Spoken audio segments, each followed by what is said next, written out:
Ассалому алейкум дӯстони азиз, подписчикои меҳрубон. Бахши сайри Кӯлоб аст. мо аз тарафи Сангбар ба шаҳри Кӯлоб дохил мешавем. шаҳри Кӯлоб инҷо мазур аст. мазуре ки гузаштагони мо дар инҷо хобанд, худо раҳмату мағфираташон кунад.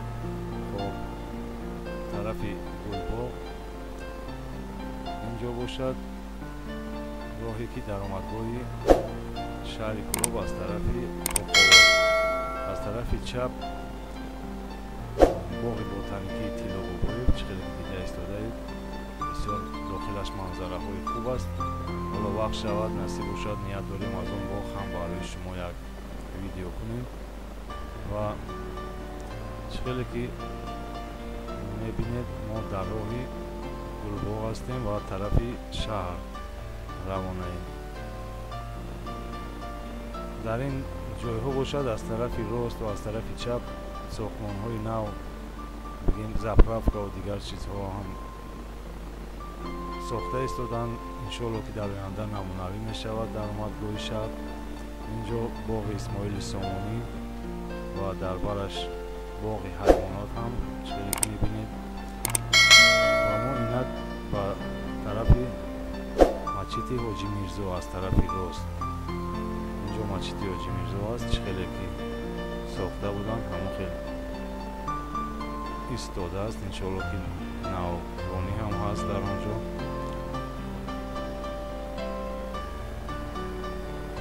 роҳ инҷо Қоқовод аст.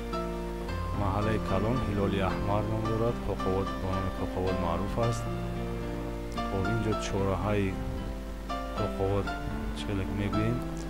ва аз тарафи чап бинои бисёрёшина, яъне ё 9 ё 12 этаж мешавад ва фикрам ин роҳи тарафи Корез аст. маҳаллаи Корез поён меравад ва ин биноро яке аз ширкатҳои номдори сохтмонӣ сохта истодааст. хоб чораҳаи Қоқовод аст. бисёр ҷои зебо мешавад иншоалло.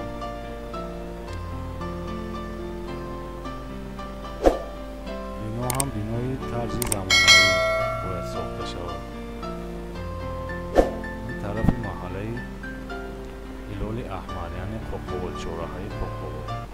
мо инак ростипор мешавем ба тарафи шаҳр, яъне маҳаллаи Ҳилоли аҳмарро гузаштем. ин аз тарафи рост маҳаллаи Хориё мегам. аз тарафи чап мактаби 51 ва маҳаллаи Лёчико чиқеде ки маъруф аст бо номи Лёчико.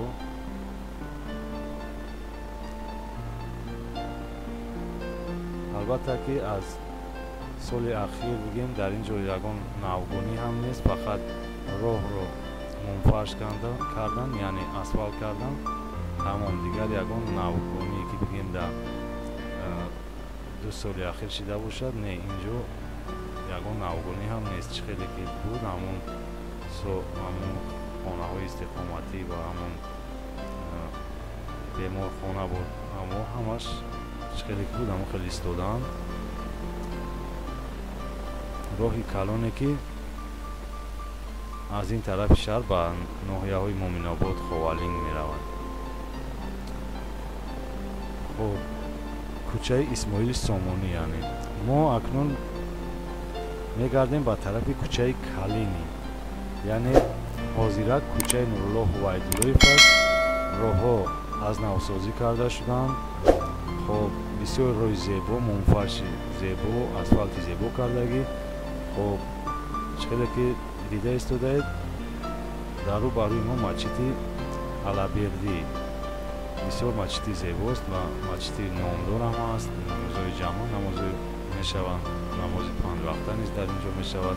чиқеде мебинед дар инҷо фақат роҳро аз нав ба тамоми санъаташ соз кардан, мунфарш кардан ва инчунин чуқуриҳое ки барои канализатсия, мегем колодесҳое ки барои канализатсия ҳама навгонӣ шуданд.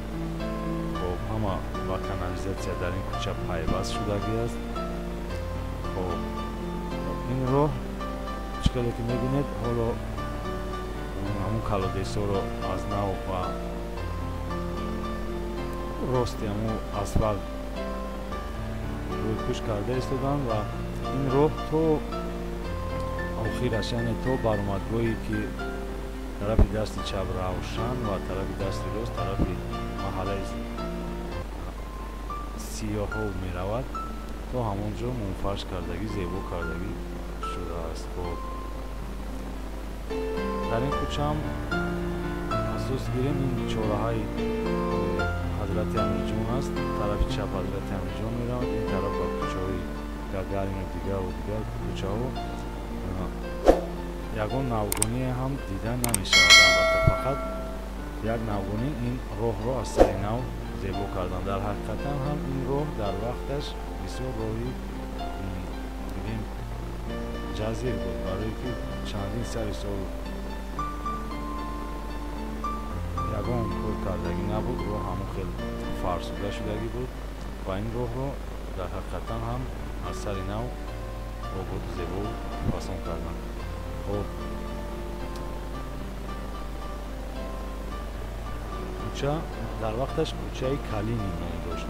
ҳоло бошад кӯчаи Нуруллоҳ Убайдуллоев, кӯчае ки хело ҳам калон аст. албатта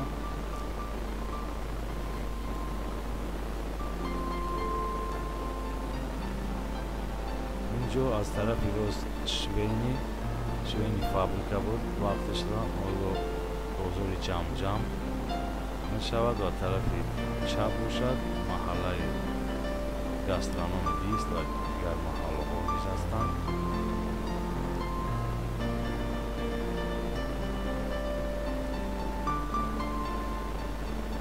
иморатҳои калону нав замонавӣ дар ин кӯча албатта ки нест.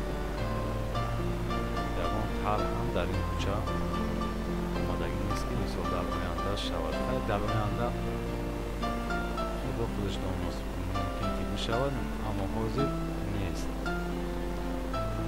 ва ин ҷо навори мо ба охир мерасад. дӯстони азиз, мо боз дигар наворҳоро карда ба шумо мерасонем. илтимос подписатсия, лайкро фаромӯш накунед. дар комментария нависед чизе ки мехоҳед, дилхоҳатонро нависед. мо иншоалло ки дар оянда боз видео мекунем ба шумо мерасонем. дар паноҳи аллоҳ бошед дӯстони